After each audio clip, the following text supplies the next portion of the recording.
ଅନେକ ଦିନ ତଳର କଥା। ଜଙ୍ଗଲ ପାଖକୁ ଲାଗି ନଦୀଟିଏ ବହି ଯାଉଥିଲା। ସେହି ନଦୀ କୂଳରେ ଗାତ କରି ରହୁଥାଏ ଗୋଟିଏ କଙ୍କଡ଼ା। ଦିନ ପରେ ଦିନେ ସେ ଗାତରୁ ବାହାରି ନଈ ପଠାରେ ବସିଥାଏ। ଠିକ୍ ସେତିକିବେଳେ ଗୋଟିଏ ବିଲୁଆ ସେହି ବାଟ ଦେଇ ଯାଉଥାଏ। ହଠାତ୍ ତା ଲକ୍ଷ୍ୟ ପଡ଼ିଲା ସେହି କଙ୍କଡ଼ା ଉପରେ। ଏତେ ବଡ଼ ଗୋଟିଏ କଙ୍କଡ଼ାକୁ ଦେଖି ବିଲୁଆ ପାଟିରୁ ଲାଳ ଗଡ଼ିବାକୁ ଲାଗିଲା। କାହିଁକି ନା କଙ୍କଡ଼ା ହେଉଛି ବିଲୁଆର ସବୁଠୁ ପ୍ରିୟ ଖାଦ୍ୟ। ତେଣୁ ସେ ମନେ ମନେ ଭାବିଲା, ଆରେ ହେ, ମୁଁ କେଡ଼େ କଣାଟାଏ। ମୁଁ ସବୁଦିନ ଏ ବାଟ ଦେଇ ଯାଉଛି, ହେଲେ ମୋ ଶିକାରଟା ଏଇଠି ଅଛି ବୋଲି ମୁଁ ଜାଣିପାରୁନି। ଯାହା ହଉ, ସେ ମାଂସ ଗୁଡ଼ାକ ଖାଇ ଖାଇ ମୋ ପାଟି ଖାଲି ଖାରିଆ ଖାରିଆ ହେଇଯାଉଥିଲା। ଆଜି ଏ କଙ୍କଡ଼ାକୁ ଆତ୍ମା ଶାନ୍ତି କରି ଖାଇବି।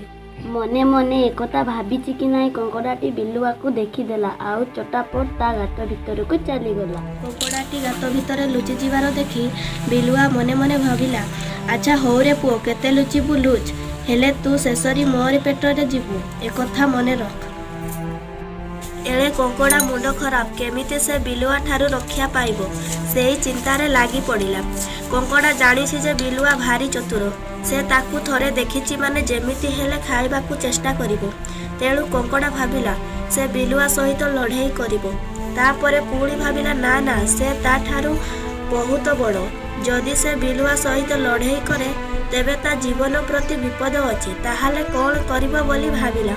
ତାକୁ କିଛି ବୁଦ୍ଧିବାଟ ଦିଶିଲାନି।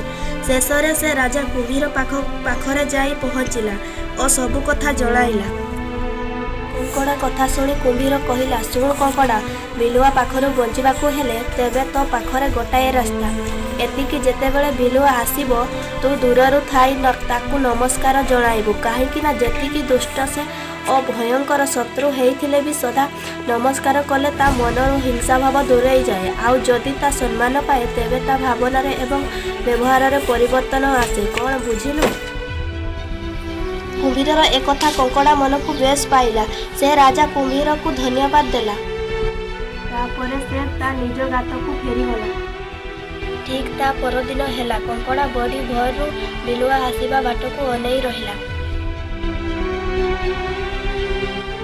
ଯେମିତି ବିଲୁଆ କଙ୍କଡ଼ା ଖାଇବାକୁ ନଦୀକୁ ଆସିଛି, ଦୂରରୁ ଥାଇ କଙ୍କଡ଼ା କହିଲା, ବିଲୁଆ ନନା ନମସ୍କାର। ଏତେ ସକାଳୁ ସକାଳୁ କୁଆଡ଼େ ଯାଉଛ? କଙ୍କଡ଼ା ପାଖରୁ ନମସ୍କାର ଶୁଣି ବିଲୁଆକୁ ଭାରି ଭଲ ଲାଗିଲା। କାହିଁକି ନା ତାର ଯେଉଁ ଦୁଷ୍ଟ ପ୍ରକୃତି, ସେଥିପାଇଁ ତାକୁ ପାଖରେ ପୁରାନ୍ତିନି। ହେଲେ ପ୍ରଥମ ଥର ପାଇଁ କଙ୍କଡ଼ା ମୁହଁରୁ ତାର ସମ୍ମାନ ଶୁଣି ସେ ତାକୁ ଖାଇବା କଥା ପୁରା ଭୁଲିଗଲା। ଆଉ କଙ୍କଡ଼ାକୁ କହିଲା। ବିଲୁଆ ହସି ଦେଇ ହଁ ନାଇଁ ମୋ, ଆଜିକାଲି ଟିକେ ଖସରତ କରୁଛି, ପେଟ ଟିକେ ବଢ଼ିଗଲାଣି ତ, ଏକଥା କହି ବିଲୁଆ ସେଠାରୁ ଚାଲିଗଲା। ଏଣିକି ଯେତେବେଳେ ବିଲୁଆ ସେହି ବାଟ ଦେଇଯାଏ, କଙ୍କଡ଼ା ତା ମନ ଜାଣି ନମସ୍କାର ପକାଏ। ସେ ମଧ୍ୟ କଙ୍କଡ଼ାକୁ ଖାଦ୍ୟ ଖାଦକର ଭାବେ ନ ରଖି ଭେଟ ହେଲେ ଟିକେ ମୁରୁକି ହସି ଦେଇ ସେଠୁ ଚାଲିଯାଏ।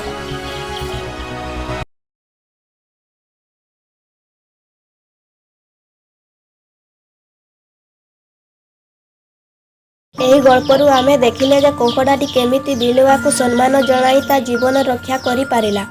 ସେଥିପାଇଁ ସାନ ବଡ଼ ଗୁରୁଜନ ସମସ୍ତଙ୍କୁ ଆମେ ସମ୍ମାନ ଦେବା ଉଚିତ। କିନ୍ତୁ ଆଜିକାଲି ବଡ଼ମାନେ ସାନମାନଙ୍କୁ ଠିକ୍ ସେ ବ୍ୟବହାର ଦେଖାଉନାହାନ୍ତି, ଯେଉଁଥିପାଇଁ କି ସେମାନେ ଖରାପ ବାଟକୁ ଚାଲି ଯାଉଛନ୍ତି।